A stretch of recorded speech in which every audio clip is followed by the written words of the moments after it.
وأطيعوا الله والرسول لعلكم ترحمون যারা আল্লাহ এবং তার রাসূল সাল্লাল্লাহু আলাইহি সাল্লামের ইতাআত করবে আল্লাহ তাআলা সর্বদিক থেকে আল্লাহ তাআলা তাকে রহম আল্লাহ তাআলা দান করে দিবে। সব দিকে রীতিনীতি মানতে হবে। তো আজকে যে আলোচনা করব সে আলোচনার বিষয় হচ্ছে কোরবানির ইতিহাস। কোরবানির ইতিহাস। কোরবানি কখন থেকে শুরু হয়েছে বলেন? বাবা আদম সফিউল্লাহ ওনার জামানা থেকে কোরবানি শুরু হয়েছে। ইব্রাহিম আলাইহিস সালামের জামানা থেকে নয়, হযরত আদম সফিউল্লাহর জামানা থেকে কোরবানি শুরু হয়েছে। এবং এই কোরবানিটা ছিল একটা কারণ ছিল। আল্লাহ সুবহানাহু ওয়া তাআলা তিনি বলছেন বিসমিল্লাহির রহমানির রহিম واتل عليهم نبأ بني آدم بالحق আল্লাহ তাআলা বললেন পয়গম্বর আপনি আহলে কিতাবদের কাছে আপনি আদম আলাইহিস সালাতু ওয়াস সালামের দুই সন্তানের ইতিহাস বর্ণনা করেন। দুই সন্তানের ইতিহাস আপনি বর্ণনা করেন, দুই পুত্রের ইতিহাস আপনি বর্ণনা করেন যারা একে অপরের সহোদর ভাই ছিল, আপন ভাই পর নয়, আপন ভাই ছিল। إذ قرب قربانا فتقبل من أحدهما ولم يتقبل من الآخر আল্লাহ তাআলা বললেন পয়গম্বর ওই আদম আলাইহিস সালামের দুই সন্তানের ইতিহাস আপনি আহলে কিতাবদের কাছে দুনিয়ার মানুষদেরকে বর্ণনা করেন এবং দুই সন্তানের মধ্যে কুরবানি দেওয়া হয়েছিল। একজনের কুরবানি কবুল হলো আর একজনের কুরবানি কবুল হয় নাই। আল্লাহ তাআলা বাবা আদম সফিউল্লাহকে তিনি বলছেন, এরপরে বলছেন ক্বালা লা কুতুলান্নাক দুইজনের কুরবানির মধ্যে একজনেরটা কবুল হয়ে গেল। قال إنما يتقبل الله من المتقين একজন বলল, কে বলল? কাবিল বলল অবশ্যই আমি তোমাকে হত্যা করব। অন্যজন বলল, হাবিল বলল তোমার কোরবানি কবুল হয় না এই জন্য আমাকে হত্যা করতে চাচ্ছ। তবে জেনে রাখো আল্লাহ তাআলা মুত্তাকিদের কোরবানি আল্লাহ তাআলা কবুল করে। সুবহানাল্লাহ পড়ে।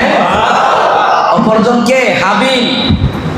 আর যে হত্যা করতে চাইল তার নাম হচ্ছে কাবিল। এবার আসেন তাফসীর ইবনে কাসিরের মধ্যে পূর্ণ ব্যাখ্যা।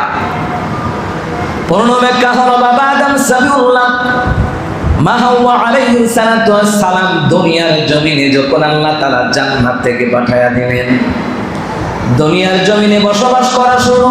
এর আগে আরো ইতিহাস আছে, সূরা নিসার মধ্যে আছে, ওইদিকে যাই না, কুরবানির ইতিহাসটা বলি। জোড়ায় জোড়ায় সন্তান হলো। এক বছরের জোড়া যে সন্তান পয়দা হয় পরবর্তী বছর যে জোড়া হয় ওইটার সাথে নিয়ে বিয়ে দেয়। এক বছর যে সন্তানটা হয় পরবর্তী বছর যেই জোড়ায় পয়দা হয় তখন একটার সাথে আরেকটার কি বদলা বদলি করে বিয়ে দেওয়া হয়। তখন কাবিলের সাথে যে সন্তানটা হয়েছে, কাবিলের সাথে যে জোড়াটা হয়েছে সে ছিল খুব সুন্দরী, কিন্তু হাবিলের সাথে যেটা হয়েছে এটা ছিল কি কালো। এখন আদম আলাইহিস সালাতু ওয়াস সালাম তিনি বললেন কাবিলের সাথে যে সুন্দরী এটা হাবিলের সাথে বিয়ে দেওয়া হবে, আর হাবিলের সাথে যেটা জন্ম হয়েছে এটা কাবিলের সাথে বিয়ে দেওয়া হবে। তখনই তো কাবিলের মাথা গরম, না আমার সাথে সুন্দরী হয়েছে আমি সুন্দরী বিয়ে করব। হাবিল বলতেছে এটা আব্বা যেহেতু ফাইসালা করে দিয়েছে আমি আব্বারটাই মানি। আর আব্বার ফাইসালা মানে কার ফাইসালা? কারণ এই ফাইসালাটা করে দিয়েছেন কে? আল্লাহ তাআলা করে দিলেন। এইবার আদম সফিউল্লাহ তিনি বললেন ও আমার কাবিল ও আমার হাবিল দুইজনই তোমরা আমার সন্তান, আল্লাহর বিধান মানা লাগবে। এই বিয়ে শাদী যা কিছু করা হয় সব বলে জোরে বলুন তো কার বিধান? জোরে বলেন কার বিধান? এই বিয়ে নিয়ে কোন রকম অনীহা প্রকাশ করা যাবে না, বিয়ে নিয়ে ট্রল করা যাবে না। গত সপ্তাহে দেখছেন না, 2 বিয়ে নিয়ে ট্রল করছে, করে নাই? হ্যাঁ, কিছু লোক আছে রঙে রঙে 2 বিয়ে করে, কিন্তু সমান অধিকার দেয় না। তা আমার কথা হলো, তুমি যদি 2টা-3টা বিয়ে করো, তাহলে ওই মেয়েটার আগে ভবিষ্যৎ বাসস্থান আগে ঠিক করো। কারণ এমনও কত লোক আছে দেখবেন, বিভিন্ন কল কারখানায় কাজ করে, এ ঢাকায় বিয়ে করে ফালাই দিয়া, হে চাকরি টাকরি ফালাই দিয়ে, হে চট্টগ্রাম গিয়া কাজ করে, মোবাইল নাম্বার বন্ধ, সিম সব কিছু সব বন্ধ। এরকম অনেক মেয়েরা প্রতারিত হচ্ছে, আবার অনেক মেয়েদের দ্বারা ছেলেরাও প্রতারিত হচ্ছে। এই জন্য তো বিয়েটা মজবুত করে করা লাগে। তো মেয়ের ভবিষ্যৎ কি, ঠিক কিনা বলেন? তো বিয়েটা কার বিধান? এটা নিয়ে কোনো অনীহা প্রকাশ করা যাবে? যদি অনীহা প্রকাশ করে ইমান থাকবে? ইমান থাকবে না। কিন্তু এটাকে ছেলে খেলা মনে করা যাবে না। বিয়ে করেন কিন্তু সমান অধিকার দিতে পারলেন না, ঠিক আছে। আবার এটা নিয়ে টিটকারিও করা যাবে না। কারণ আমাদের সমাজের মধ্যে জানা বিচার আকাম কুকাম করলে এত ট্রল করে না, 2 বিয়ে নিয়ে যেই ট্রল করে। কথা বলেন। পাকিস্তানি একজন মহিলাকে জিজ্ঞেস করছে, তোমার স্বামী 3 বিয়ে করছে, খারাপ লাগে না?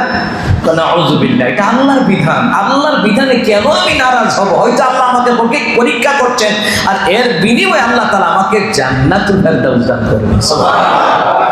আচ্ছা, এখন দুনিয়াতে বলে সতীন না, এটা আমাদের গ্রামের ভাষা, আমাদের বাংলাদেশের পরিচিতি ভাষা। আসলে এই দেশের মধ্যে যা কিছু বলে, আচ্ছা জান্নাতের মধ্যে যে 70 জন হুর পরি দেওয়া হবে, ওই সময় কারে সতীন হইবে? ওই তো আল্লাহ তাআলা মুত্তাকিদেরকে আল্লাহ 70টা কি দিবেন? হুর পরি দিবেন আল্লাহ তাআলা। এটা মুত্তাকিদের জন্য পুরস্কার। এই যে কোরবানি দিবেন, এই যে মুত্তাকি তাকওয়া, একা কোরবানি দিবেন 10 লাখ 12 লাখ 15 লাখ টাকা, ওইটা না। আসল বিষয় হচ্ছে ইখলাসের সাথে কোরবানি দেওয়া, ঠিক কিনা বলেন? ভাইয়ের আমার, বাবার আমার, আল্লাহ সুবহানাহু ওয়া তাআলা বাবা আদম সাগুল্লাহকে বললেন, আদম তোমার 2 সন্তানকে কোরবানি দিতে বলো। কাবিলের দিল শস্য ক্ষেত, ওই কাবিল কি করলো? শস্য ক্ষেতের মধ্যে ভালো ভালো যে ফসল ছিল ওইগুলি সে খায়, আর যেইগুলা অবশিষ্টাংশ, যেইগুলা নষ্ট হয়ে যায়, পচে যায়, ওইগুলা পাহাড়ে জমা রাখলো। আর হাবিল ছিলেন একজন মেষ পালক, হাবিল ছিলেন একজন বকরি পালক, হাবিল ছিলেন একজন, তাফসীর ইবনে কাসিরের মধ্যে লেখে তিনি গাভী পালন করতেন। তিনি পাহাড়ের মধ্যে নিয়ে তিনি কি করলেন? ওই মেষ রাখলেন কিংবা গরু রাখলেন, রাখার পরে দেখে একটু পরে আসমানের আগুন এসে জ্বালিয়ে দেয়। আর জ্বালিয়ে দেওয়া মানে হাবিলের কুরবানি আল্লাহর দরবারে কবুল হয়ে যায়। বাবা আদম আলাইহিস সালামের জামানায় কুরবানি কবুল হওয়ার নিদর্শন ছিল এটাই। আসমান থেকে একটা গাইবে আগুন আসতো, ওটা জ্বালায় দিত, মানে তার কুরবানি কবুল হয়ে গেছে। সুবহানাল্লাহ পড়েন। তো এবার কাবিলের অবস্থা আরো খারাপ। কাবিলের মধ্যে হিংসা ঢুকে গেল যে আমার ভাইয়ের কুরবানি কবুল হলো, আমারটা তো কবুল হলো না। এর মূল কারণে হচ্ছে এই বিয়ে নিয়ে সমস্যা। সুতরাং ওরে হত্যা করে ফেলবো। চিন্তা করতে পারেন, আল্লাহ তাআলা ওইদিকে বাবা আদমকে আল্লাহ তাআলা হুকুম দিলেন, আদম তুমি কি আমার ঘর চিনো? আদম আলাইহিস সালাম বলেন, না আমি তো আপনার ঘর চিনি না। আদম আলাইহিস সালামকে আল্লাহ তাআলা বললেন, ইয়া আদম, মক্কায় যাও, সেখানে আমার ঘর আছে, সেই ঘর তুমি তাওয়াফ করে আসো। সুবহানাল্লাহ পড়ে। সেই ঘর কি করে আসো? তাওয়াফ করে আসো। আমার দেশে অনেক ভাইয়েরা আছেন কোটি কোটি টাকার মালিক, কিন্তু হজ করে না। নবী আলাইহিস সালাম তিনি বললেন, যারা হজ ফরজ আমার পড়ে রে, এই দুনিয়ার জমিনে যারা হজ আদায় করে না, ওই ব্যক্তি ইহুদি অবস্থায় মরক আর নাসারা অবস্থায় মরক, আমি রাসূলুল্লাহর কিছু আসে যায় না। যদি তারা হজে যায়, আরাফার ময়দানে মিলন হয়, আল্লাহ তাআলার কাছে ফেরেশতারা বলে, আল্লাহ আপনার এই বান্দা বান্দিগুলি পাপী, এইগুলি পাপী, ওইগুলি পাপী। আল্লাহ তাআলা জবাব দেয়, ফেরেশতারা রে, আমার যতগুলি বান্দা টাকা পয়সা খরচ করিয়া, অর্থের কোরবানি দিয়া আমি আল্লাহর প্রেমে বাইতুল্লাহ জিয়ারত করতে আসলো, তাওয়াফ করতে আসলো, আমার হাবিবুল্লাহ রওজা জিয়ারত করে আসলো। যত পাপী হোক না কেন আমি আল্লাহ তাআলা সবাইকে আমি আল্লাহ তাআলা মাফ করে দিলাম।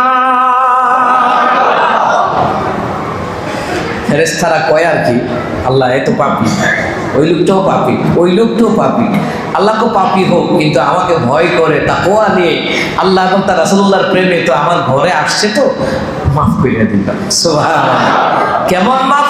তাবলীগুল গাফিলের কিতাবের মধ্যে লেখে যে মার স্তন থেকে সন্তান দুধ খেতে খেতে যেমনি ভাবে আরামে ঘুমিয়ে যায় এবং যেমনি ভাবে সে নিষ্পাপ থাকে, ওই হাজিদেরকে আল্লাহ পাক নিষ্পাপ হিসাবে ঘোষণা দিয়ে দেয়।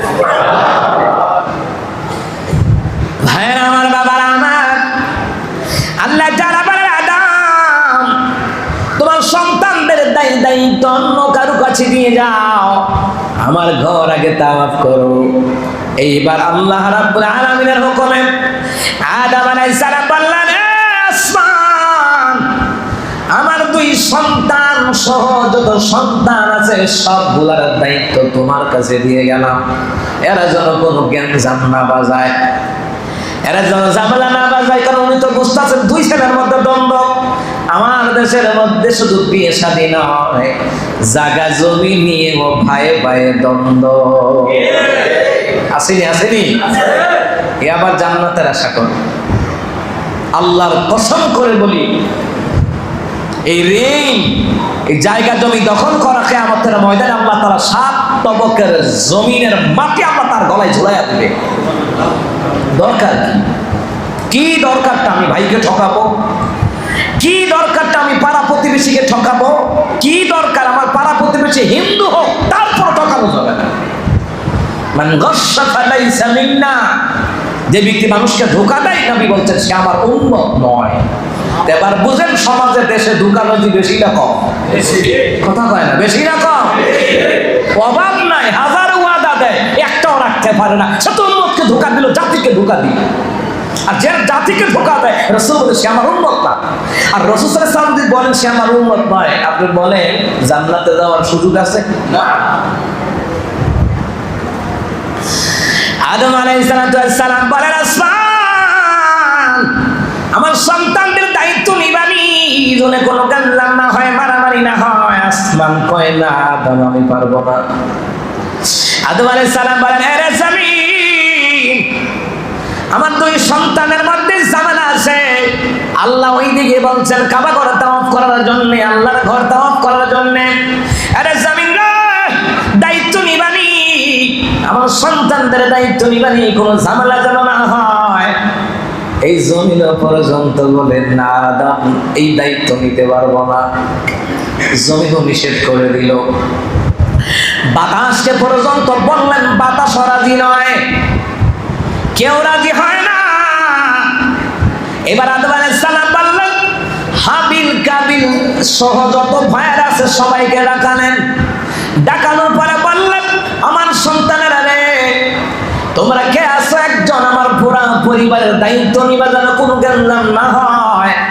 কাবিল কয় আমি দায়িত্ব নিলাম। এই কিন্তু গ্যাঞ্জাম বাজাই কয় কি আমি যে মদ কুর, হ্যাঁ কয় আমি মদ 0 টলারেন্স করবো। হ্যাঁ ওই মদের বড় গম, ঠিক কিনা বলে? আপনি বর্ডার এলাকায় দেখেন বাংলাদেশের প্রথম নেতা ফেসবুকে লাইভে বলে আমি মদ গাঁজা ইয়াবা 0 টলারেন্স। আর পুলিশে ধরার পরে ফোন দেয়, গিয়া দেখে বড় বড় নেতা এটার লোকে জড়িত। এখানে দায়িত্ব নিছে তো তুই এটা খায় রাত দিন, এ সকালে নাস্তা করে এটা দিয়া, ঠিক কিনা বলেন? কাবিল বলল আব্বা জান আমি দায়িত্ব নিলাম। আব্বাই পুত্রে বিশ্বাস করছে, ঠিক আছে ঠিক আছে আমি চলে গেলাম। কাবা ঘরে তাওয়াফের জন্য চলে গেলেন। এইদিকে হাবিল গেল মেষ চড়াইতে, যেহেতু হাবিল এই কাজ করে, হাবিল গেল মেষ চড়াইতে। কাবিলও তার জমিনে যাই গম ইত্যাদি সবুজ শস্য শ্যামল এইগুলি সে চাষ করে। এইবার আদম আলাইহিস সালাম তিনি আবার বললেন সন্তানেরা রে, তিনি হজ করলেন। হজ করতে গেলেন। এইদিকে হাবিলের জমিনে গেল। এইবার কাবিলকে বলা হলো, এ কাবিল এইদিকে আয়। বাকি ভাইয়েরা বলল, কাবিল বিকাল হয়ে গেল, আমাদের ভাই হাবিল কিন্তু আসতেছে না, আমাদের ভাই হাবিল আসতেছে না। কাবিল বলতেছে এই তো সুযোগ। কাবিল বলল, ঠিক আছে, আমি তাকে খুঁজে নিয়ে আসি। কাবিল সরে নিয়ে খুঁজে নিতে গেল। বলল, এখন সুযোগ যায়, আমি ওরে তালাশ করতে যাবো, খোঁজ করে আনতে যাবো, ওই জায়গায় তাকে দুনিয়ার জমিন থেকে আমি বিদায় করে দিব। কাবিল হাতের মধ্যে ছুরি নিয়ে গেলেন। তাফসিরে দুইটা কথা আসছে। এক নম্বরে তাফসির ইবনে কাসিরের মধ্যে লিখে কাবিল ছুরি নিয়ে গেলেন। ছুরি নিয়ে যাওয়ার পরে এবার হাবিলকে বলল, হাবিল রে, এইবার আমি তোকে হত্যা করব। এরে হাবিল, আমার কোরবানি কবুল হয় নাই, তোরটা কোরবানি কবুল হইল। আমার সাথে সুন্দরী হয়েছে, আমি ওটারে বিয়ে করার কথা, কিন্তু আল্লাহর বিধান, বাবার বিধান, বাবাকে আল্লাহ জানায়া দিলেন তুই এটা করলে, আমি মানি না। এমনও হাজারো মুসলমান আছে ইসলামের রীতিনীতি কিছু মানে, অধিকাংশগুলি মানে না। কথা বলেন, মানবে না,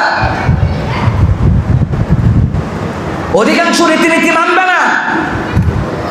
এইবার কি বললেন? এইবার হাবিলে উত্তর দেয়, কাবিল তোমার কোরবানিটা যে কবুল হয় না তা আমার দোষ না, তো দোষ তো কবুল হইল কার? তখন সে বলল,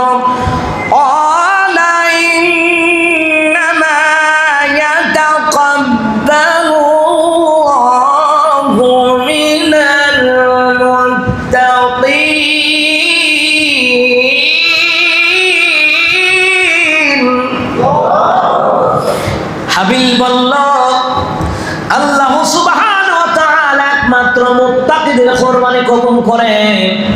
আমি মুত্তাকি, জন্য আল্লাহ তাআলা আমার কোরবানিটা কবুল করে নিয়েছেন।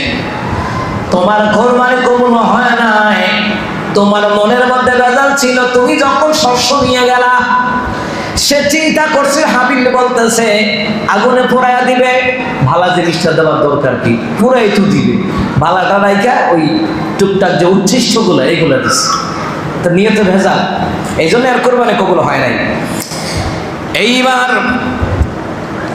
এই জন্য কাবিল বলল, হাবিল এই জন্যই তো আমি তোমাকে হত্যা করব। পৃথিবীর জমিনে যত পয়গম্বর মুত্তাকি ছিলেন, যত মুমিন মুত্তাকি ছিলেন, তাদেরকে যুগে যুগে হত্যা করা হয়েছে। এই পৃথিবীর জমিনে আজও হত্যা চলমান, আজও হত্যা চলমান। এইবার কাবিল বলল, আমি তোমাকে হত্যা করবো। হাবিল বলল, আপনি আমার বড় ভাই, আপনি আমাকে মারতে পারেন, কিন্তু আমি আপনাকে মারার জন্য আমি আমার হাতকে প্রসারিত করব না। কারণ হাবিল ছিল ছোট, কাবিল ছিল বড়। তাফসীর ইবনে কাসিরের মধ্যে লিখে। এইবার এক নাম্বার রাওয়ায়াত হলো, শয়তান আসিয়া কাবিলকে ওয়াসওয়াসা দেয়, বাঁচাই রাখবি কেন, মার তাড়াতাড়ি মার, ছুরি ঢোকায়া দিল। দুই নাম্বার রাওয়ায়াত হলো, কাবিল একটা পাথর নিলেন, বড় পাথর, পাথরটা মারবে ভাইয়ের দিকে। শয়তান এসে বলল, দেরি করে লাভ নাই, মারলে তুমি সুন্দরীকে বিয়ে করতে পারবা।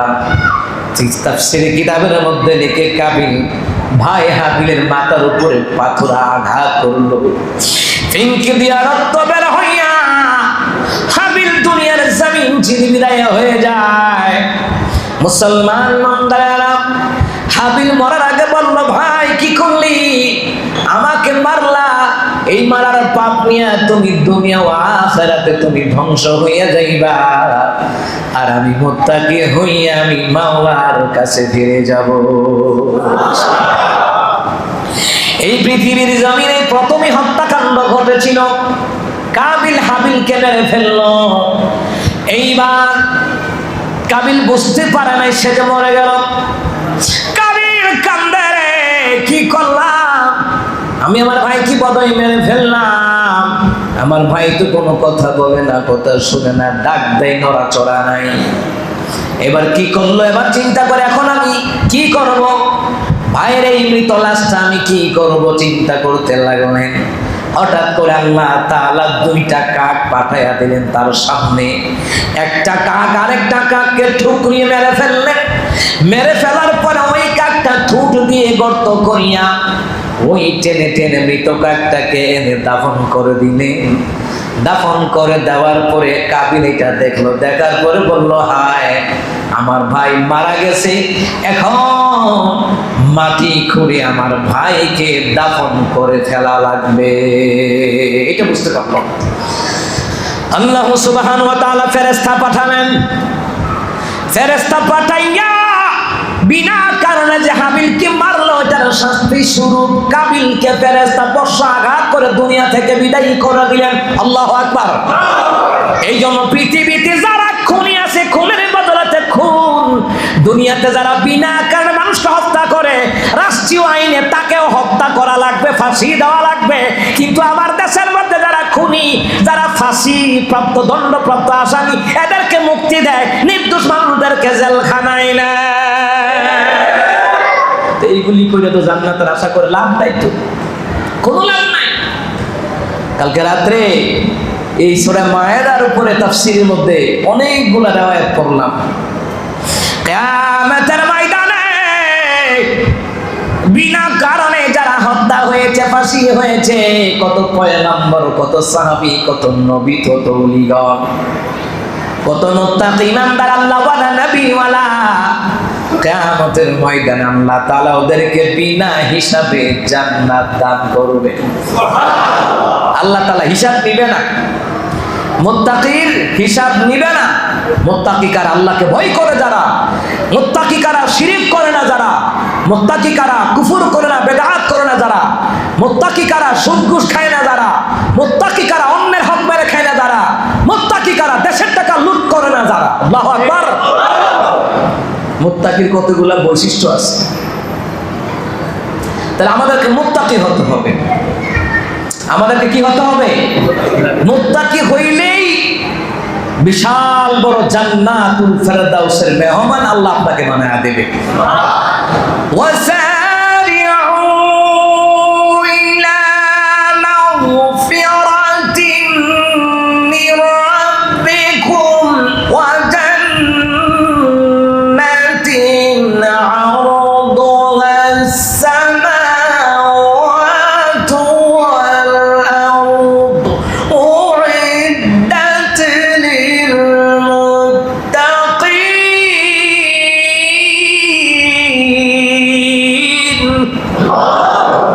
আল্লাহ তাআলা বলেন, দুনিয়ার বান্দা বান্দীরা, আমি আল্লাহর পক্ষ থেকে ক্ষমা পাওয়ার কাজে দৌড়াও, নামাজের জন্য দৌড়, আমি আল্লাহর রাস্তায় কুরবানির জন্য প্রতিযোগিতা করো, দান সদকার প্রতিযোগিতা করো, ঈমান আমলের প্রতিযোগিতা করো। ওই জান্নাত আল্লাহ তাআলার ক্ষমা, আল্লাহ তাআলার পক্ষ থেকে ক্ষমা পাওয়ার কাজে প্রতিযোগিতা করো। ওই জান্নাতের প্রতিযোগিতা করো যেই জান্নাতের বিশালতা আসমান এবং জমিনের সমান। ওই জান্নাত আল্লাহ তাআলা প্রস্তুত রেখেছেন একমাত্র মুত্তাকিদের জন্য। সুবহানাল্লাহ। মুত্তাকি। তাহলে আমাদেরকে কি হতে হবে? মুত্তাকি হতে হবে। কত নম্বর মুত্তাকি আমরা? জুমার দিন গাড়ি চালাইতেছে, জুমার দিন বিভিন্ন কলকারখানা ফ্যাক্টরি খোলা, জুমার দিন নামাজ পড়তে দেয় না, জুমার দিন আখের নিশান কিতাবের মধ্যে এসেছে, নবী সাল্লাল্লাহু আলাইহি ওয়াসাল্লাম বলেছেন কিয়ামতের পূর্বে অসংখ্য দাপটশালী পয়সাওয়ালা, অসংখ্য মালিক তার কর্মীদেরকে জুমার নামাজ পড়তে দিবে না। কি নবী আলাইহিস সালাম ১৫০০ বছর আগে বলে গেছেন। হ্যাঁ, আমার কয়েকটা ক্লাসমেট ছিল, কয়েকটা ফ্রেন্ড আছে, আমাকে ফোন দেয়, ভাই জুমার নামাজ পড়তে পারি না, জুমার নামাজ পড়তে পারে না। আপনি চিন্তা করতে পারেন, নবী আলাইহিস সালাম বলেছেন যে ব্যক্তি একের পরে ৩টি জুমার নামাজ ছেড়ে দেয় তার নামটা মুনাফিকদের খাতায় লেখা হবে, তার দিল আল্লাহ পাকা করে দিবে। অসংখ্য মানুষ আপনি দেখেন রাস্তাঘাটে, গাড়ি এখনো চলমান, আপনি গিয়ে দেখেন জুমার নামাজ পড়তে না, সিএনজি চালায়, রিক্সা চালায়, ভ্যান গাড়ি চালায়, অটো চালায়, বাস, ট্রাক, পিকআপ, কত যানবাহন, নামাজের খবর নাই। কিন্তু রিজিকের পিছনে দৌড়াচ্ছে, টাকা ধনী হবে, সে ধনী হবে, কিন্তু রিজিক দেওয়ার মালিক কে? আল্লাহ। যে আল্লাহ রিজিক দিবে, যে আল্লাহ তাকে ধনী বানাবে, যে আল্লাহ তাকে সফলতা দিবে, যে আল্লাহ তাকে আপদ বালা মুসিবত অ্যাক্সিডেন্ট থেকে হেফাজত করবে, ওই আল্লাহরে ভুলা গিয়া সে ধনী হইতে চায়। কালকে দেখলাম আমাদের ব্রাহ্মণবাড়িতে একটা দুর্ঘটনা, গাড়ি ওভারটেক করতে গিয়া সিএনজি সহকারে একবারে জমিনে পড়ে গেছে। কত তাড়াতাড়ি তাকে যেতে হবে। আমরা জানি যে একটা দুর্ঘটনা সারা জীবনে কান্না। আসার সময় দেখলাম গাজীপুর চৌরাস্তার আগে ওই যে কি যেন বলে বড় বাড়ি, ওই দিকে বিশাল জ্যাম। কি কথা জানেন? যেদিকে গাড়ি আসে ওই দিক দিয়ে গাড়ি ঢুকাইছে। একদিক দিয়ে যায়, একদিক দিয়ে তো আমরা উত্তর দিকে আসি, আর এদিক দিয়ে কি দক্ষিণ দিকে ঢাকা যায়, ওই দিকেও গাড়ি ঢুকেছে। মানে ধৈর্য কুলায় না, একটু ফাঁক পাইছে তো ঢোকাই দিচ্ছে সামনে আবার গাড়ি। এই বাঙালির জন্য যদি 36 লাইনেরও গাড়ি মানে রাস্তা করেন, এই বাঙালির জীবনে হুসাইত না, কারণ বাঙালির ধৈর্য নাই। কারণ আমরা দেশের বাহিরে গেছি, কত সুন্দর গাড়ি চলতেছে, জীবনে কোনোদিন জ্যাম দেখি নাই। জ্যাম কি এরা বুঝেই না। আমরা দেশে আইলে আমেরিকার একজন আপনার ওই প্রতিনিধি আসছিল 2021 সালে, তাই সে আমরা দেশের গাড়ি দেখে কয় এই দেশে যা গাড়ি অনুযায়ী আপনার উনি বলতেছেন 9000 গুণ বেশি গাড়ি চলে এই রুটে গাড়ি চলে মাত্র 3000 গুণ। তিনি বললেন আর কি, রাস্তার অবস্থা দেখে আর গাড়ির অবস্থা দেখে আর যত ওঠো বাংলাদেশে যা কর্ম করুক তো চুরি ডাকাতে বাচ্চা থাক, ঠিক কিনা বলেন? কর্ম করো। এই কর্ম অটো রিক্সা সিএনজি কিনতে গেলে তো লোন ছাড়া কিনতে পারতেন না।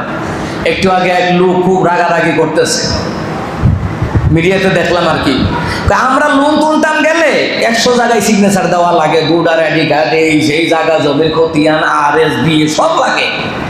আর নেতারা যদি লোন আনে শেষ, একটা সিগনেচারে এই নেতা লয়ে গেছে গা 2000 কোটি, 3000 কোটি, 4000 কোটি, 5000 কোটি। যারা আমজনতা বিপদে পড়ে লোন আনতে যায়, এর তেল মজাই নাই, আর নিবিনি লোন। এই সব অবস্থা চিন্তা করতে পারেন। আল্লাহ তাআলা এগুলা থেকে হেফাজত করুন, বড় আমিন। জুমার দিন আগে আগে আসবেন। জুমার দিন যারা আগে আগে আসে আল্লাহ রাস্তায় উট কুরবানি দিলে যেই সওয়াব আল্লাহ তার আমল নামায় ওই সওয়াব দিয়ে দিবেন। উট আনা কি সম্ভব? কয়জন আনবেন? নবী আলাইহিস সালাতু ওয়াস সালাম বলেন জুমার দিন যারা যারা গোসল করে, ওযু করিয়া ভালো পোশাক পরিয়া সুগন্ধি লাগাইয়া সে যখন আসবে প্রতি কদমে কদমে 2 বছর নফল নামাজের সওয়াব, 2 বছর রোজা রাখার সওয়াব আল্লাহ তাআলা আমল নামার মধ্যে দান করে দিবে। এই জন্য জুমার নামাজে দেরি করে আসবেন, কি আসবেন? আগে আগে আসবেন। এই জুমার দিন যারা আসবে রে মুসলমান ইমানদারেরা, মুত্তাকি আল্লাহওয়ালা নবীওয়ালা যারা 5 ওয়াক্ত নামাজি, এক জুমা থেকে অপর জুমা পর্যন্ত যারা 5 ওয়াক্ত নামাজ গুনাহ আদায় করে আসবে, আল্লাহ তাআলা এক সপ্তাহের গুনাহ কাফারা করে দিবেন। এই জুমার দিন যারা দান সদকা করবে রে 10 থেকে 700 গুণ সওয়াব আল্লাহ তাআলা আমলনামায় দান করে দিবে। মুত্তাকি কারা? দান সাদাকা করে যারা। আপনার সম্পদ আছে, মেয়ের বিয়েতে গান বাজনা করলেন, ছেলের বিয়েতে গান বাজনা করলেন, সুন্নতে খতম অনুষ্ঠানে গান বাজনা করলেন, এটা মুত্তাকিদের কাজ নয়, এটা মুনাফিক এবং মুশরিকদের কাজ। বিয়েটা আল্লাহর বিধান, কিন্তু মসজিদে দান করার সময় ভাঙতি টাকা খুঁজে 5 টাকা আসেনি, 10 টাকা আসেনি, ভাঙতি খুঁজে একেবারে মন করে দান করবা। মুত্তাকিরা দান করতে কৃপণতা করে না, মুনাফিকরা দান করতে কৃপণতা করে, ঠিক কি না বলেন? মুত্তাকিরা দান সদকা করতে কৃপণতা করে না, মুত্তাকিরা দান করতে কৃপণতা করে না, মুনাফিকরা কৃপণতা করে। এরে মুসলমান ইমানদারেরা, এই যে কুরবানি আসতেছে, আদম আলাইহিস সালামের ছেলের কুরবানি কবুল হওয়ার কারণ তিনি ছিলেন মুত্তাকি। আমরা যারা কুরবানি দিব, মুত্তাকি সব সময় 5 ওয়াক্ত নামাজের পাশাপাশি ঈমান, আমল, দান, সাদাকা, হালাল হারাম বাঁচিয়ে চলা লাগবে রে মুসলমান। মুত্তাকির কুরবানি যদি কবুল হয়ে যায়, কিয়ামতের ময়দানে ওই বাহনের উপরে আরোহণ করাইয়া আল্লাহ তাআলা তাকে হাশরের ময়দানে উঠাবে। কিন্তু কোরবানি যে দিবেন কোনটা? কোরবানি দিবেন যারা নিসাব পরিমাণ সম্পদের মালিক, 7.5 ভরি স্বর্ণের পরিমাণ টাকা, 7.5 ভরি স্বর্ণের পরিমাণ টাকা যদি আপনার কাছে 10, 11, 12, 3 দিন পর্যন্ত থাকে, আপনার উপর কুরবানি ওয়াজিব। 1 বছর দরকার নাই, যাকাত হইলে 1 বছর, কুরবানি দিলে আপনার কাছে থাকবে কয়দিন? 3 দিন। 52.5 ভরি রূপা, ওই 52.5 ভরি রূপার পরিমাণ যদি আপনার কাছে 10, 11, 12 জিলহজ পর্যন্ত থাকে, আপনার উপরে কুরবানি ওয়াজিব। এক ঘরে 4 ভাই কামাই করে, একজনের কুরবানি দেয়া দেয়া হবে না। 4 ভাই রুজি করে, 4 ভাইয়ের যদি নেশা পরিমাণ সম্পদ থাকে, ওই 4 ভাইয়ের উপর কুরবানি ওয়াজিব। সুবহানাল্লাহ পড়ে। এখন আপনার বিবির স্বর্ণ আসেনি, কথা কেন আসে না? অনেক মা বলতেন 10 ভরি, 15 ভরি, 20 ভরি, 30 ভরি স্বর্ণ আছে, যাকাতও দেয় না, কুরবানিও দেয় না। নবী বললেন, বুখারী মুসলিমের বর্ণনায়, দিল্লিকে বলে যাদের উপরে কুরবানি ওয়াজিব কিন্তু অজুহাত দেখাইয়া কুরবানি দেয় না, ওরা যেন ঈদগাহ ময়দানে না আসে। 2 নাম্বার, নবী আলাইহিস সালাম বললেন, কিয়ামতের ময়দানে ওদেরকে আসামির কাঠগড়ায় দাঁড় করানো হবে। কুরবানি ওয়াজিব কিন্তু কুরবানি দেয় না, অজুহাত দেয়, সন্তানি না, খাইতে পারি না, দেয় না, টাকা আছে কিন্তু অজুহাত দেয়, এত মানে দেওয়া না লাগে। নবী বললেন এরা হচ্ছে পাপিষ্ঠ, ওরা যেন ঈদগাহ ময়দানে না আসে। আচ্ছা, আমার রাসূল যদি এত বড় একটা থ্রেট দিয়া থাকে, আপনি চিন্তা করতে পারেন, রাসূল বললেন সে যেন ঈদগাহ ময়দানে না আসে। যারা রোজা রাখে না, এরা যেন ঈদগাহ ময়দানে না আসে। আপনি চিন্তা করতে পারেন, আব্বাজিরা একটা খাসি হইলেও দিবে, 10,000, 15,000 টাকা একটা খাসি হইলেও দিবে। দিলে কি হবে জানেন? আপনার ছেলে মেয়ে, আপনার পরিবার আপদ বালা মুসিবত থেকে আল্লাহ পাক বাঁচায়া দিবে। এই যে কুরবানি দিয়ে দিচ্ছি, শুধু আল্লাহর দরবারে কবুল হবে, কবুল তো হবে ইনশাআল্লাহ যদি ইখলাস দিতে পারি, তার পাশাপাশি দুনিয়া ও আখিরাতের কল্যাণ আছে, দুনিয়া ও আখিরাতের কল্যাণ আছে। অ্যাক্সিডেন্টে ওনার কথা, আল্লাহ তাআলা ফেরেশতা পাঠাই আপনাকে হেফাজত করবে। নবী আলাইহিস সালাম বললেন, ভালো জিনিসটা কুরবানি দিবা, দামি হোক আর সস্তা হোক, মেইন কথা হচ্ছে সুস্থ সবল, হৃষ্টপুষ্ট, ঠিক আছে? এইরকম পশু আপনি কোরবানি দিবেন। নবী আলাইহিস সালাম বলেছেন যে এই পশুটা কিয়ামতের ময়দানে এটার উপরে বান্দা আরোহণ করে আল্লাহ তাআলা তাকে হাসরের ময়দানে হাজির করবে। কেন? কারণ জমিটা তামা হয়ে যাবে। নবী আলাইহিস সালাম বলেন, কিয়ামতের ময়দানে দুনিয়ার বন্ধু বান্ধব কেউ উপকার আসবে না, কেউ কারো উপকার আসবে না। ওই দিন জমিটা তামা হয়ে যাবে, মাথার দিকে দুপুরের সূর্যটা চলে আসবে। ওই দিন আল্লাহ সুবহানাহু ওয়া তাআলা মুত্তাকিদেরকে, কুরবানি দাতাকে, যারা তাকওয়াবান, যারা কুরবানি দেয়, যেমন জুমার দিন যারা দান করে, এটা অর্থের কুরবানি।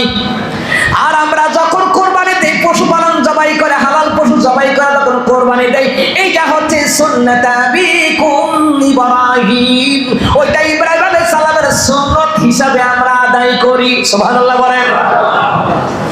এই মুসলমান বান্দারা, নবী আলাইহিস সালাম বললেন জমিটা তামা হয়ে যাবে, তার বাহন যদি হৃষ্টপুষ্ট শক্তিশালী হয়, কিয়ামতের ময়দানে ওই বাহনে আরোহণ করাইয়া তাকে আসল ময়দানে নেওয়া হবে। এমনকি আরশে আজিমের ছায়ার নিচে আল্লাহ তাআলা তাকে জায়গা দিয়ে দিবে। হে মুসলমান বান্দারা, এই জুমার দিন একটা আমল আছে গো, 80 বছরের গুনাহ আল্লাহ তাআলা মাফ করে দিবেন। আসরের নামাজের পরে পড়বেন, আল্লাহুম্মা সাল্লি আলা মুহাম্মাদিন নাবিয়্যিল উম্মি ওয়া আলিহি ওয়া আসহাবিহি ওয়া বারিক ওয়া সাল্লিম। এই দরুদটা যদি কেউ আসরের নামাজের পরে 80 বার দরুদ পড়ে, আল্লাহ তাআলা 80 বছরের গুনাহ আল্লাহ তাআলা মাফ করে দিবে। এখন এই আমলগুলি কেন দরকার? 5 ওয়াক্ত নামাজের পাশাপাশি এই যে কুরবানির ইতিহাস নিয়ে বয়ান করলাম, মুত্তাকিদের জীবনী নিয়ে, মুত্তাকিদের নিয়ে আলোচনা করলাম, এই যে 5 ওয়াক্ত নামাজ, দান, সাদাকা, জান, মালের কোরবানি, এগুলাই মুত্তাকিদের কাজ। এই আমলগুলি করলে গুনাহগুলি মাফ হবে। এখন আপনি বলুন গুনাহ মাফ হলে কি হয়? 1 নাম্বার, যদি আপনার গুনাহ থাকে আর গুনাহ যদি আপনি মাফ করাতে না পারেন, আপনার রিজিকের বরকত কমে যাবে। রিজিকের বরকত কমে যাবে, ধন সম্পদের বরকত কমে যাবে। অনেক রিজিক কিন্তু মানুষের অনেক রিজিক থেকে বঞ্চিত হয়ে যায় 5 ওয়াক্ত নামাজ এবং নবী আলাইহিস সালাতু ওয়াস সালামের প্রেমে দুরূদ, তাওবা, ইস্তিগফার আদায় না করার কারণে অনেক রিজিক আপনার নষ্ট হয়ে যাচ্ছে, কিন্তু আপনি টের পাচ্ছেন না। অনেক লোক আছে গরিব, আলহামদুলিল্লাহ সে 5 ওয়াক্ত নামাজ পড়ে, দুরূদের আমল করে, ইস্তিগফার পড়ে, জান মালের কোরবানি দেয়, আলহামদুলিল্লাহ যত টাকায় রুজি করে বিল্ডিং নাই, তার ঘরের মধ্যে শান্তি। সুবহানাল্লাহ বলবেন না? তার ঘরের মধ্যে কি? ঢাকা শহর, আমি নিজে প্রমাণ, কত কোটি কোটি পয়সাওয়ালা 5 ওয়াক্ত নামাজ তো পড়ে না, জুমার নামাজ পড়ে না। 5 ওয়াক্ত নামাজ তো পড়ে না, জুমার নামাজও পড়ে না, কিন্তু কুরবানির দিন দেখি ভাই 7 লাখ টাকা তার গরু হয় না, যেই আন্ডারগ্রাউন্ডে, যেই তার বাড়ির আন্ডারগ্রাউন্ডে যেই আপনার হচ্ছে এই যে পার্কিং এর জায়গা আছে, ওই পার্কিং এর জায়গার মধ্যে রাখছে 7 লাখ টাকা গরু কোরবান, বিচার তো নামাজ পড়ে না, জুমার নামাজও পড়ে না। আচ্ছা বলেন, সে কি মুত্তাকি? বলেন, আপনি যদি মুত্তাকি হন, আপনার খাসিটাও আল্লাহর কাছে কবুল হয়ে যাবে। সুবহানাল্লাহ। আপনি যদি মুত্তাকি হন, আপনি মসজিদে দান করেন 10 টাকা, 20 টাকা, 50, 100, 500, 1000 টাকা, ওইটা আরো 7 দিনে কবুল হয়ে যাবে। কিয়ামতের ময়দানে ওহুদ পাহাড়ের সমান সওয়াব আপনার সামনে আল্লাহ হাজির করে দিবে। বান্দা নাও, এটি তোমার নেক আমল, এটি তোমার কি নেক আমল, নাও। সুবহানাল্লাহ, মুত্তাকি হতে হবে আমাদের।